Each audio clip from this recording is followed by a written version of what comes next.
Bill O'Reilly here. You are listening to the O'Reilly Update. Coming up next, the news with Mike Slater. Thank you, Bill. It is Tuesday, June 27th, 2023. Here's what's happening today in America. Add Fauci to the list of public officials failing up. Kamala raising the next generation of activists. The Club Q murderer sentenced. And Republicans rallying around the 14th Amendment. That's all coming up. And then Bill will be here with your message of the day. So add Fauci to the list. Chesa Boudin, he was the George Soros-funded DA of San Francisco, who was so far to the left and such a failure that he was recalled out of San Francisco. Now he's the executive director of the Criminal Law and Justice Center at UC Berkeley. Then it was the mayor of Chicago, Lori Lightfoot. She was voted out of her party's primary in the general election in her reelection. Now she has a senior leadership position at Harvard University at the School of Public Health for some reason. Now, Tony Fauci, named a distinguished university professor at Georgetown University.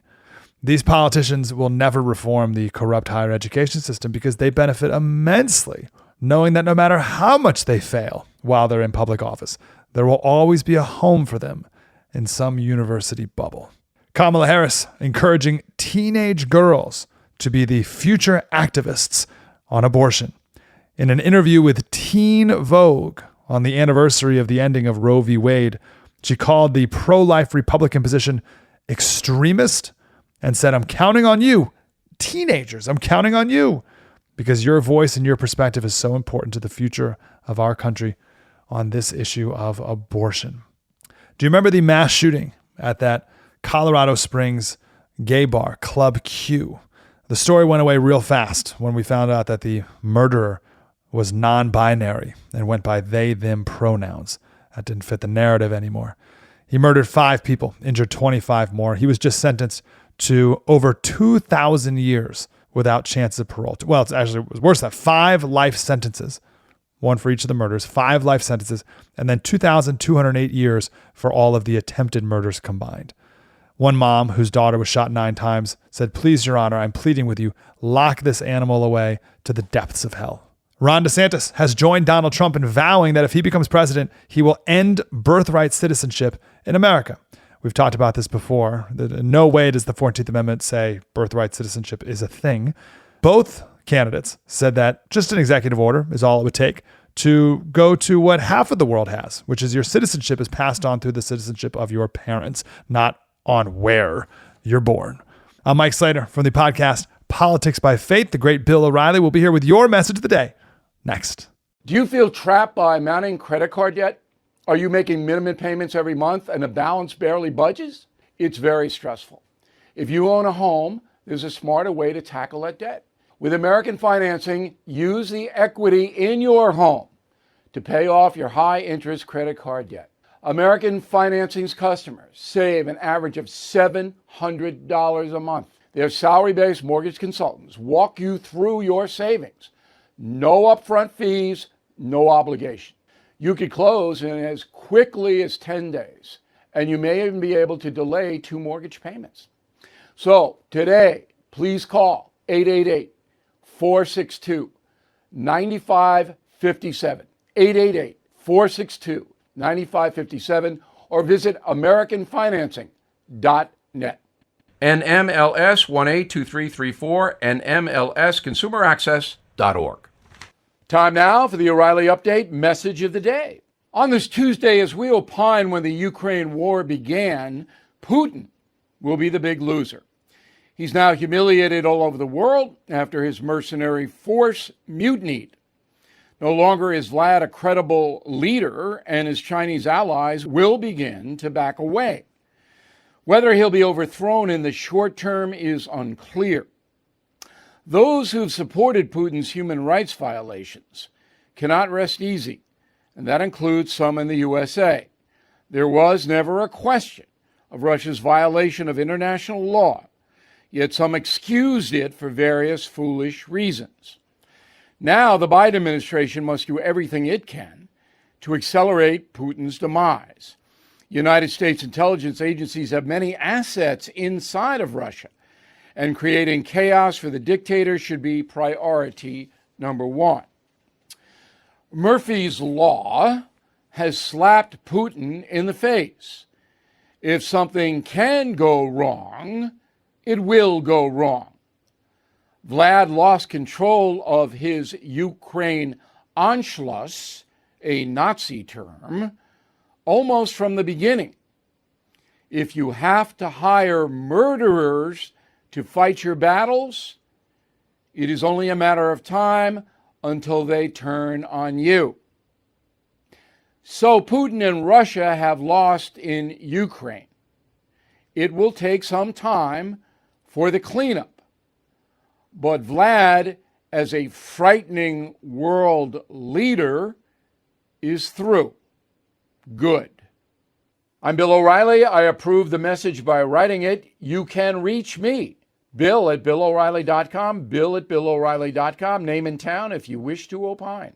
Here is the mail. Merwin on the message board. Which is greater, corruption, the FBI and Attorney General acting to favor Democrats, or the most powerful of print and broadcast media deliberately failing to report the corruption? I would say the media is the greatest danger to America, because these people in the FBI, and they're going to go. The media's corruption, I'm not sure it's going. I don't think it's going to go. Scott Fisher, Longview, Washington. Bill, you mentioned the FBI lying to judges to get FISA warrants. Why haven't the judges stepped up and said anything? I don't know. They should. They're protecting their turf, I guess. Good question. Gary Viola, Patterson, LA, Louisiana. I have no doubt that Barack Obama is involved in the Biden stuff, but no one is speculating. Why not? Because there's no evidence. Why would you do that? Gary, we're busy here with facts. Paul Butko, Sarasota, Florida. How is it that Adam Schiff has lied a number of times under oath? I'm not aware, Paul, of any time that Congressman Schiff lied under oath. His statements as a member of the House are not under oath. Mike Johnson, Atlanta. I asked one of my liberal friends, they vote for Trump, given the circumstances that Biden is mentally declining. They said, yes, they would vote for a dead horse over Trump. How can this be true? Because Trump hatred is a powerful emotion. Powerful. In a moment, something you might not know. If you own a vehicle with less than 200,000 miles and have an auto warranty about to expire, or have no warranty at all, listen up. Car Shield has a low-cost month-to-month vehicle protection plan that's now available to the public. Save on out-of-pocket expenses on future auto repairs. So please call Car Shield now to find out how you can pay almost nothing for covered auto repairs. 800-925-7584 for a free quote. This protection plan is at an all-time low in price. Drivers who activate the vehicle protection today will also receive free roadside assistance, free towing and car rental options at no additional cost. So please call for your free quote, 800-925-7584, 800-925-7584. Hey, what do you have to lose? 800-925-7584. Now, the O'Reilly update brings you something you might not know. 18 years ago today, the Supreme Court settled a landmark case regarding the separation of church and state. In a split decision, the justices ruled that government buildings can display religious monuments with some limitations. Here is the story of Van Orden versus Perry. In 1961, a stone monument inscribed with the 10 Commandments was gifted to the state of Texas and displayed outside the Capitol building in Austin.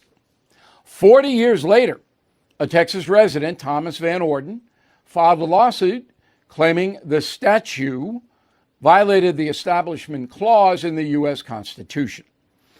The First Amendment states, quote, Congress shall make no law respecting an establishment of religion.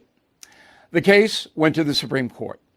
On June 27, 2005, the justices ruled 5-4 that the 10 Commandments did not violate the Establishment Clause and could remain standing in public. According to the justices, the monument has a moral meaning rooted in American history and was not a purely religious statement.